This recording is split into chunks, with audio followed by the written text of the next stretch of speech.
السلام عليكم، عاملين ايه؟ النهاردة ان شاء الله هنطبخ مع بعض صينية بطاطس باللحمة وحاجات كتيرة هنعملها جنبها. آه، طبعا انا سلقت اللحمة بس ما اتصورتش، انا اسفة جدا، بحسبها اتصورت.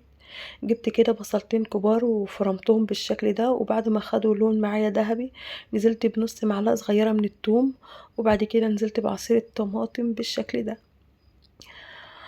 واغطيهم لحد ما عصير الطماطم كده تتسبك معانا. هحكي لكم ايه اللي حصل لي ان شاء الله في الفيديو. عايزاكم تدعولي وربنا يصبرني.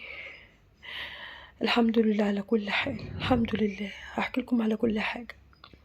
بعد ما اتسبكت حطيت الملح طبعا، سنه سكر سوري، عشان تعادل الحموضه. وعندي كده طبعا البطاطس مقطعاها مكعبات بالشكل ده، هنزل بيها وهنزل كمان بالشوربه بتاعه مرقه اللحمه، وهنزل كمان باللحمه.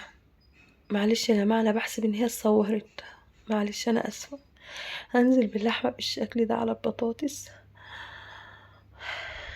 وطبعا الفلفل الاسود وكزبرة ناعمة والملح المظبوط، وهسيبهم لحد ما البطاطس كده تستوي معايا كده مع اللحمة. طبعا اللحمة مستوية كويس جدا، تمام. آه... انت اتأخرتي ليه علينا على الفيديوهات؟ عايزاكم تدعوا لبابا بالرحمة لانه توفى.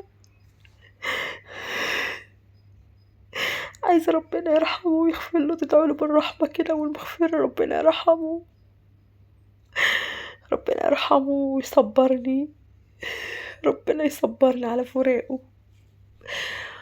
فانا تعبت وعيالي سخنوا جامد بعد الوفاة. ابني صغير تعب جدا، وديته للدكتور، وبعد كده ابني الكبير، وبعد كده انا. كلنا خدنا الدور يعني، الحمد لله على كل حال. ربنا يصبرنا على فراق ابويا.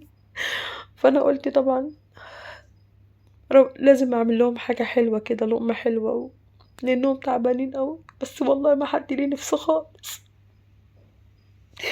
الحمد لله. فعملت الملوخية وعملت البطاطس. انا اسفة جدا، والله انا اسفة جدا، عايزاكم تدعولي بالرحمة. عملت الملوخية بالشكل ده، انتوا شفتوني طبعا انا عملتها ازاي. استغفر الله العظيم يا رب.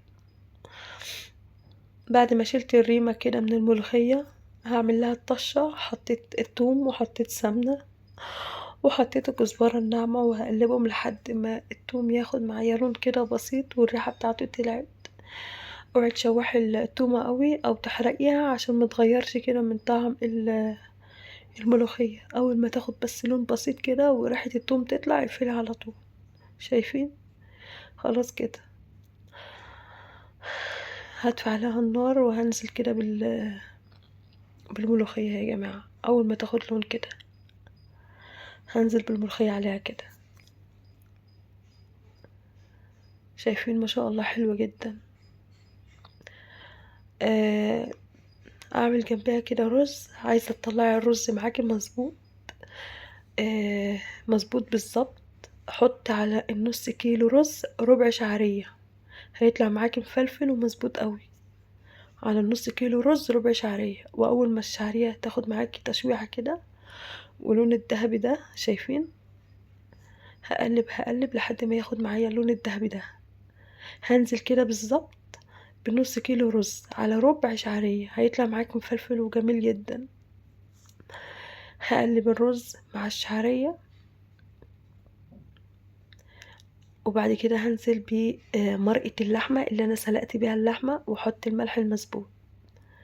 هقلب بالشكل ده، واول غلوتين 3 هوطي عليه النار خالص، لان الرز في الاخر بيحب النار واطية عشان يفلفل معاكي. شايفين مفلفل ومظبوط ازاي؟ ادعولي يا جماعة ربنا يصبرني على فورق ابويا، ربنا يرحمه ويغفر له. ادعوله ربنا يرحمه، ما بطلش بكاء عليه. ربنا يصبرني يا رب، ربنا يصبرني ويشفيني ويشفي اولادي يا رب، ربنا يشفيني. انا اسفه جدا، انا اسفه جدا ان انا قعدت اتكلم معاكم كده، بس غصب عني والله، غصب عني. ربنا إن شاء الله يصبّرني وأقف على رجلي.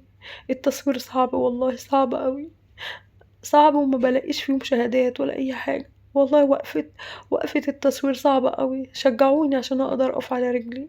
كان نفسي أفرّح أبويا قبل ما يموت والله. مع السلامة.